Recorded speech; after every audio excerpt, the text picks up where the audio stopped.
did I address the issue of his certificate in the book? No, I didn't go into that, because it's a matter that has been resolved a long time ago.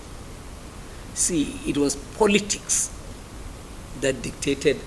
This man was military secretary, and he had the distinction of putting the records of the entire officer corps of the Nigerian Army into proper perspectives.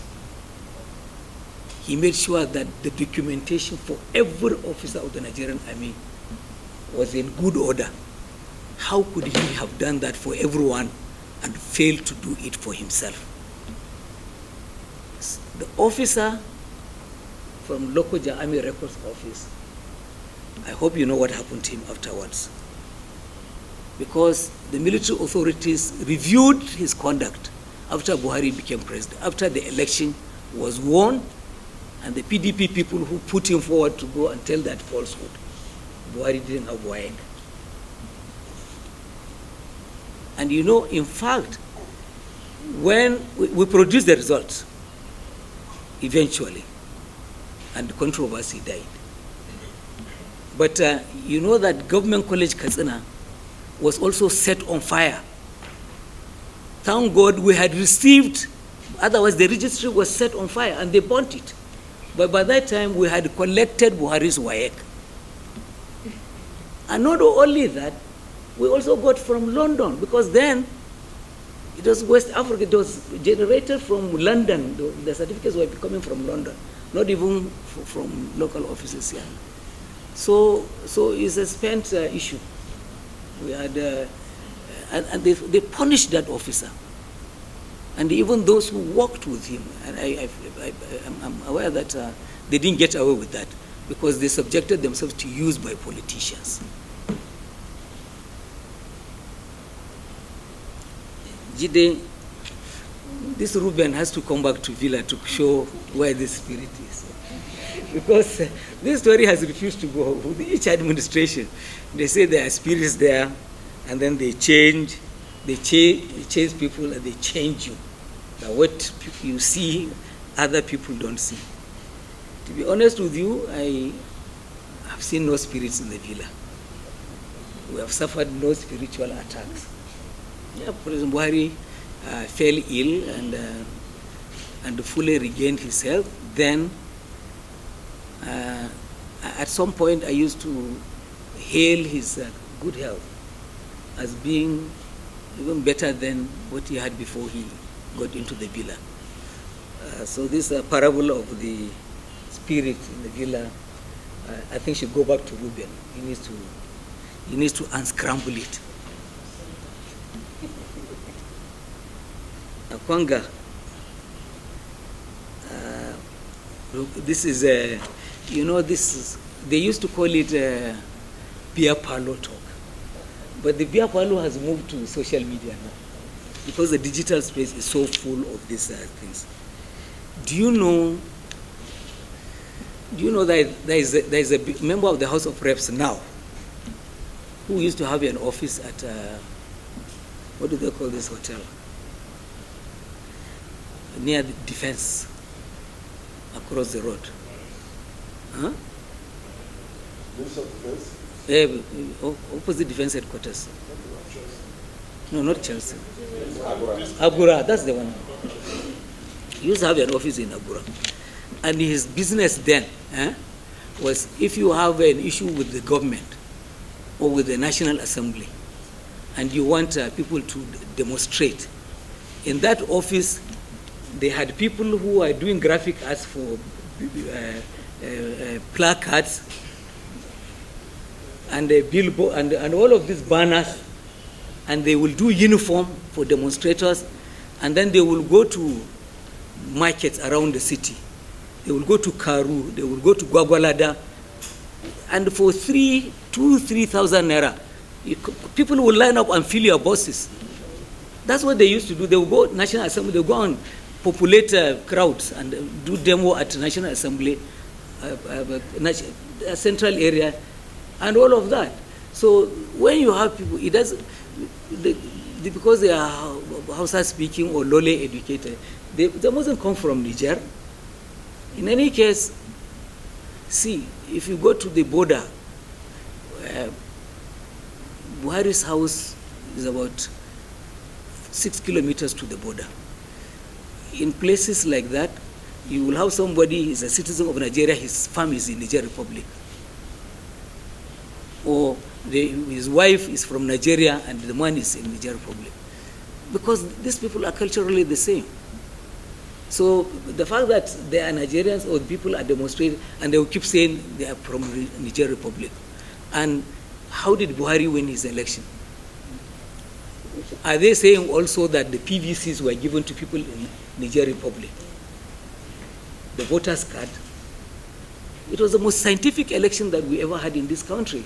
And President Buhari is proud all the time to say that were it not for the PVC,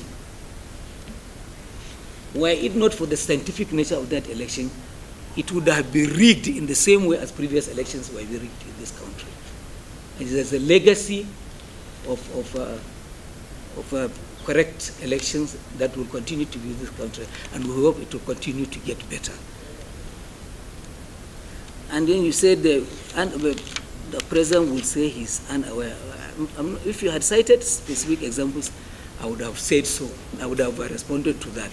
But let me say to you that, to be honest with you, and I don't want to preempt my book again, but perhaps President Buhari would pass as one of the most voracious readers this country has ever seen.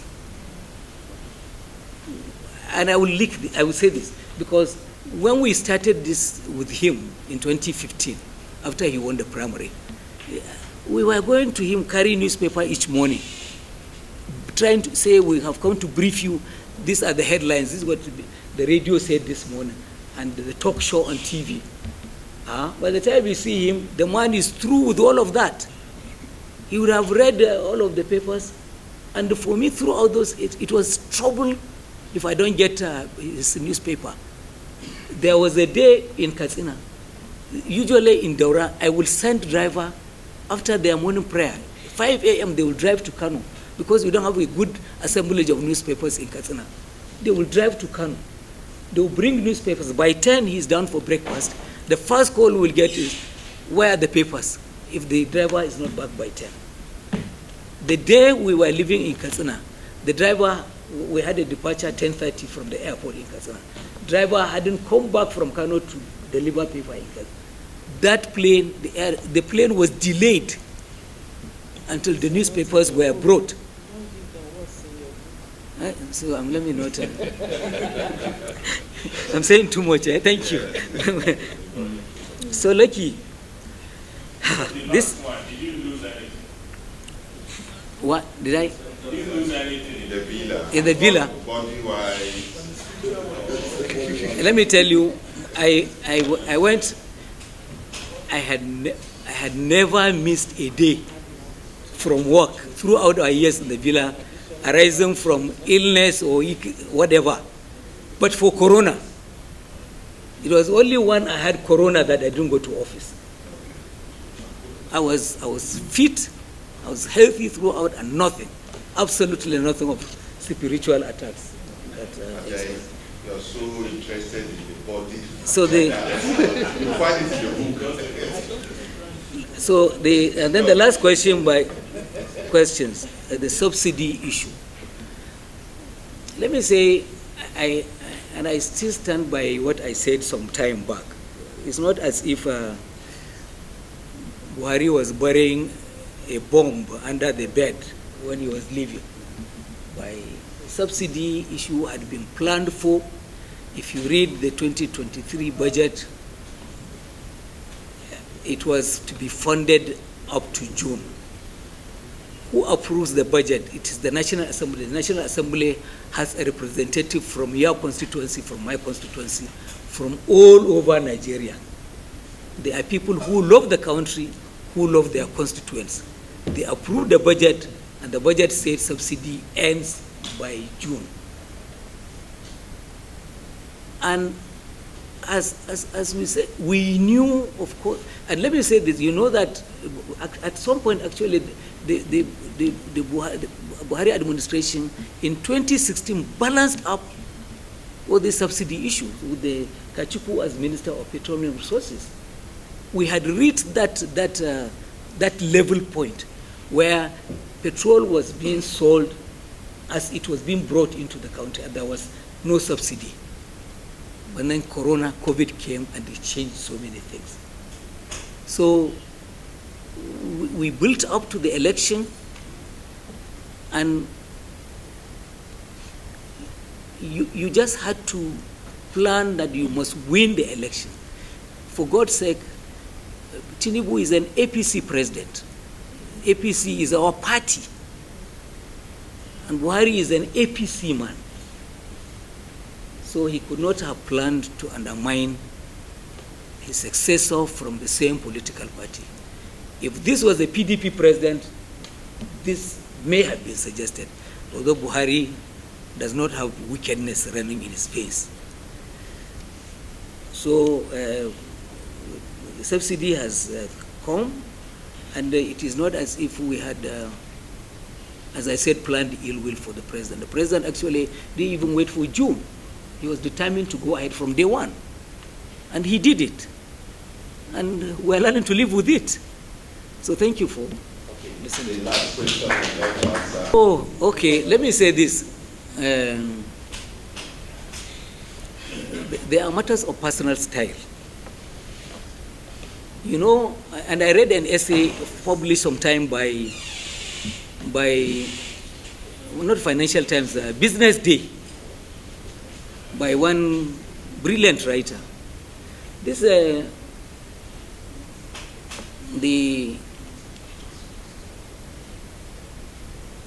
Obasanjo has a unique way of doing his own things, and it was he that instituted the media chat, for instance. You know that the media chat is not in the Constitution. It's not a constitutional requirement.